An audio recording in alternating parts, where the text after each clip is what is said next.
It all began on a very strange day. Rita worked at a shoe store, and that day happened to be her last. Her boss gave her a pair of shoes as a farewell gift, then put up a notice announcing that the store was closing for good. Later, Rita returned to her apartment complex and found a crowd gathered around a burning car. In the middle of all that chaos, two strangers grabbed her in the darkness and drugged her. Not a single person noticed. It was as if Rita was someone nobody would ever bother looking for. She eventually woke up tied to a chair. A man named Marcy offered her some water, but only if she stayed quiet. The moment the tape was removed from her mouth, Rita immediately screamed for help. Marcy responded by mocking her desperation, knowing full well that nobody would hear her. He then laid her down while she was still restrained, kicked the water bottle across the floor, turned off the lights, and left her alone in the dark. Day after day, Marcy followed the same routine. Basic necessities were treated as rewards for obedience. If Rita wanted water, she had to behave. If she wanted food, she had to behave. Then one day, Rita finally asked who he was. The answer sent a chill down her spine. According to Marcy, there was no reason she shouldn't know him. After all, he claimed they were siblings. Rita immediately insisted there had to be some mistake. She didn't have any brothers or sisters, but Marcy kept calling her by a different name, Sylvie, and according to him, Sylvie had plenty of siblings. That was when the real training began. Marcy refused to give Rita food unless she acknowledged that her name was Sylvie. He forced her to wear clothes that had already been prepared for her. There was also one bizarre rule. She was forbidden from sleeping on the bed in her room. If the bed looked even slightly disturbed, she would be punished. Eventually, Rita chose to sleep on the floor beside it. Not long after, Marcy handed her a book with Sylvie's name written on the cover. He explained that it was Sylvie's diary. Inside was an entire family tree, complete with photographs and personal details about every family member, supposedly to help Sylvie recover her memories. From what Rita read, Sylvie was described as stubborn, demanding, and often cruel. Rita was furious. She threw the book aside, attacked Marcy, and demanded to be released. But Marcy was stronger. Rita was restrained again, the tape was put back over her mouth, and the entire process started from the beginning. Memorize the book or start over. Eventually, Rita gave in. Not because she believed any of it, but because she finally realized the truth. The only way out of that room was to play the role they wanted her to play. This was her new family. Feels like home. Using the book, Rita slowly learned everything about her new family. There was Marcy, a man who worked tirelessly for the family and desperately wanted to be his father's favorite child, even though that position had always belonged to Sylvie. Then there was Miklos, the oldest brother, Yuli, the sister-in-law, Isvanka, the nephew, Uncle Rudy, and Anna, Sylvie's younger sister. And above all of them was one more person, the center of everything, their father. Eventually, Rita managed to memorize every detail. One day, she accidentally stumbled and fell onto the forbidden bed. Instead of hiding it, she immediately admitted what had happened. Surprisingly, that honesty convinced Marcy that she was making progress. Not long afterward, he announced that Sylvie was finally ready to meet the family. When the blindfold came off, Rita found herself standing in front of all of them. Miklos, Yuli, Isvanka, Uncle Rudy, and Anna. Then in the middle of the introduction, Anna quietly revealed something important. The door behind them had supposedly been left unlocked on purpose. Seeing an opportunity, Rita decided to tell the truth. She pointed out that they all knew she was not the real Sylvie, but the reaction she received was unsettling. Rather than questioning her claim, Miklos simply treated it as if she had wandered off and gotten lost again. Desperate, Rita ran toward the door Anna had mentioned. Unfortunately, it led nowhere. The room beyond was a dead end with no possible escape route. Marcy caught her almost immediately and dragged her back. And it was there that Rita finally came face to face with the head of the family, Arpad. He sat her down with a family photo album and spoke to her as though he genuinely knew her, as though she truly was Sylvie. According to Arpad, Sylvie had always been adventurous and stubborn ever since childhood. He also insisted that the outside world was filled with suffering, disappointment, and despair. Inside this home, however, there was no need to struggle. Everything a person needed was already provided. He even spoke about Sylvie's poetry and showed photographs taken shortly before Sylvie supposedly left home for the last time. Despite everything, Rita still tried to reason her way out of the situation. Later in the kitchen, she told Marcy that she understood what was really happening. In her eyes, he was simply trying to care for a father who could not accept Sylvie's disappearance. Rita even offered a compromise. She was willing to stay, spend time with Arpad, and even read poetry for him. But she wanted to do it as Rita, not as Sylvie. That suggestion immediately pushed Marcy over the edge. He threw food onto the floor and made it clear that Arpad loved Sylvie more than anything else. As far as Marcy was concerned, he would never allow someone to merely pretend to be her. Then he stepped on the food scattered across the floor and reminded Rita of something far more disturbing. Whether she accepted it or not, she was now part of this family. And if she refused to cooperate, her safety could no longer be guaranteed. Realizing she had little choice, Rita finally promised that she would remember who she was supposed to be.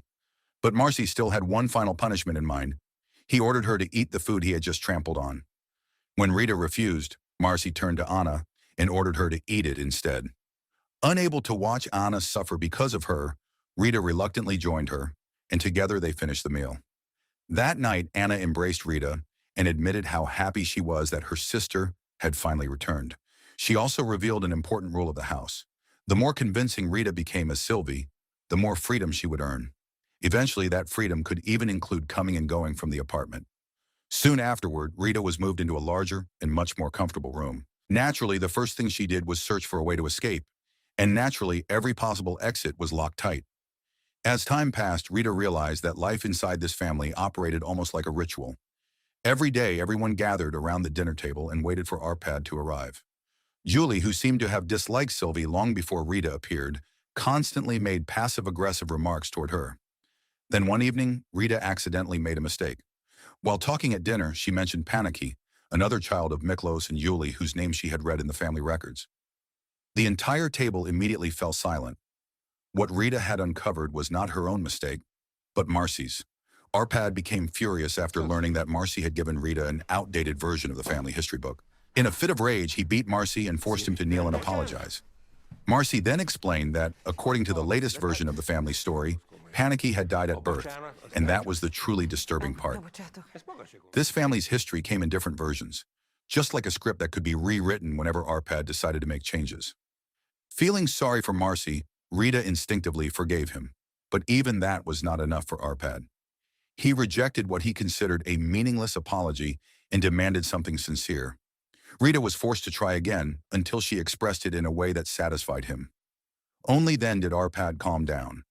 After he left, Marcy quietly reminded Rita of a lesson everyone in the house had already learned. In this family, their father was always right. Rita's days soon became filled with what was essentially forced labor disguised as household chores.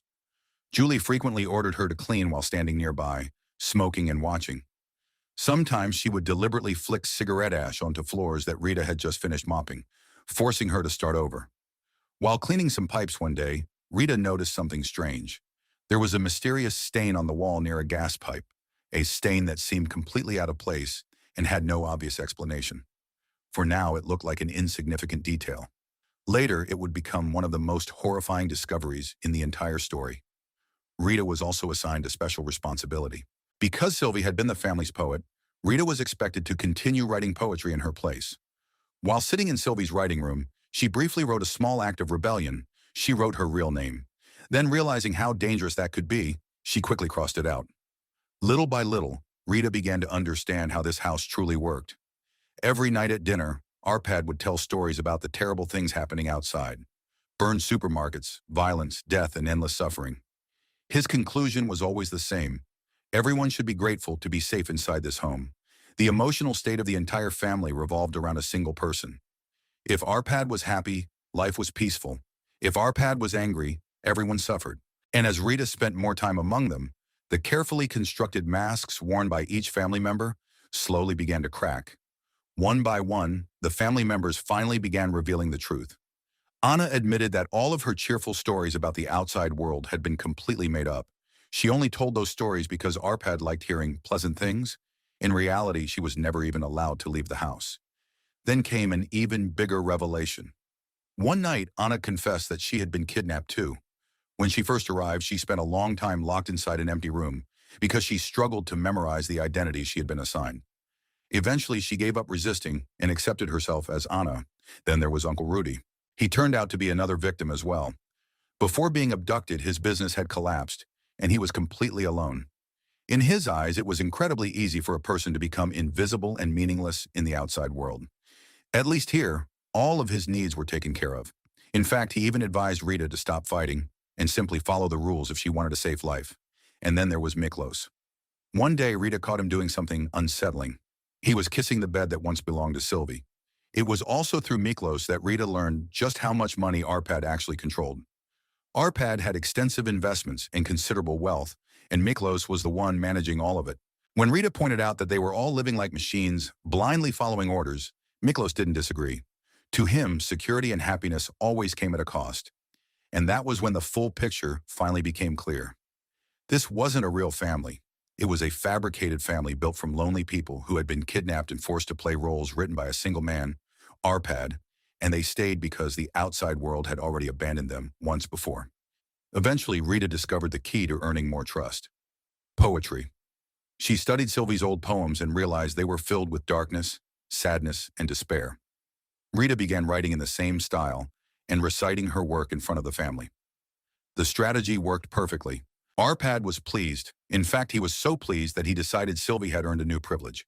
She would now be allowed to leave the house to run errands and develop film roles. This was exactly the opportunity Rita had been waiting for, a chance to escape, but Arpad was far from foolish. Before she left, he made it clear that if Rita attempted to run away, Anna would suffer the consequences. The warning could not have been more effective. When Rita finally stepped outside, she was greeted by enormous concrete walls surrounding the area, making the place feel even more suffocating. Then a neighbor casually greeted her as Sylvie, as if they had known her for years. The deeper Rita ventured into the neighborhood, the worse the situation became. At the photo shop, she begged the owner for help and explained that she had been kidnapped. The man refused to get involved. The reason was simple. He rented his shop from Arpad's family. At a nearby grocery store, the owner wouldn't even accept payment because he also worked on property owned by Arpad. Desperate, Rita tried asking strangers for help on the street. Every single one of them turned away. That was when she finally understood the truth. It wasn't just the house. It wasn't just the apartment building. The entire street, the entire neighborhood, everything belonged to Arpad. This prison didn't need walls. The whole world around her was already part of the prison. When Rita finally attempted to escape, Marcy was already waiting for her. But instead of punishing her, he took her somewhere unexpected. Her old apartment. The place where she used to live was now occupied by someone else. The message was cruel but impossible to miss.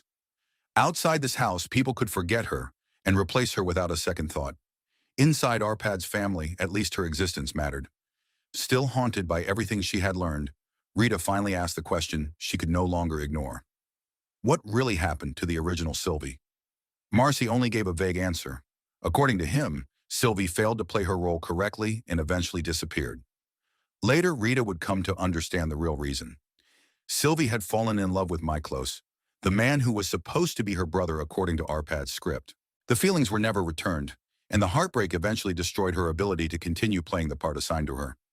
Then Rita opened the envelope containing the photographs she had just developed. Among the family pictures were several photos of Sylvie, and one of them made Rita's blood run cold. The photograph showed Sylvie dead in a bathroom. Even worse, she was wearing the exact same clothes Rita was wearing now. At that moment, the strange stain Rita had discovered on the bathroom wall finally made sense. She now knew what had happened to the previous woman who played Sylvie.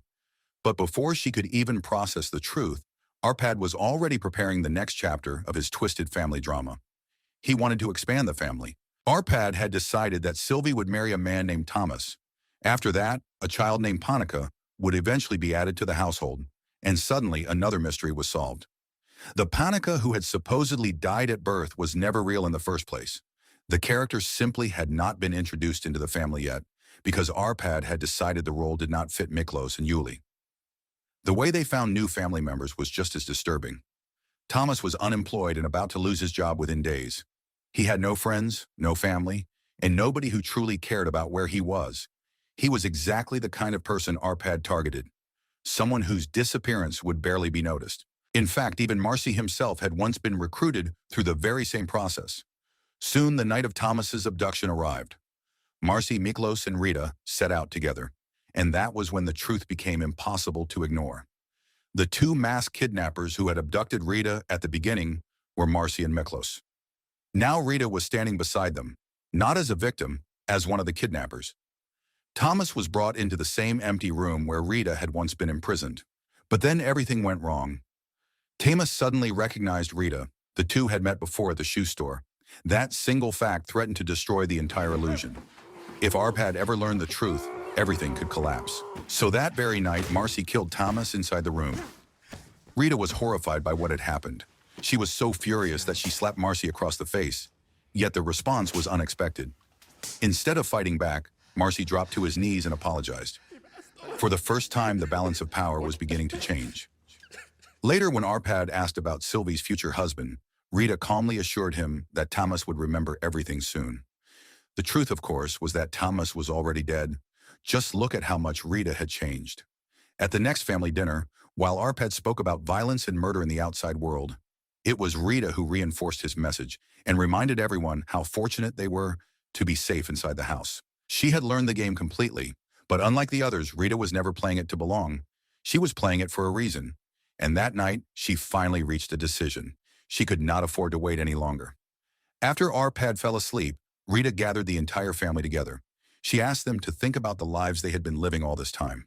Not as real people, but as characters trapped inside someone else's story. Then she offered them something many of them had forgotten even existed. Freedom, freedom from Arpad's control. One by one, the family members began to listen. And around the same dining table where they normally carried out their family rituals, they started planning a rebellion instead. The next day, everyone was already seated and waiting when Arpad arrived. He immediately noticed something was wrong. There was no place set for Sylvie's future husband. Then Rita made a declaration that instantly changed the atmosphere in the room. That night would be the last time they ever sat together as a family.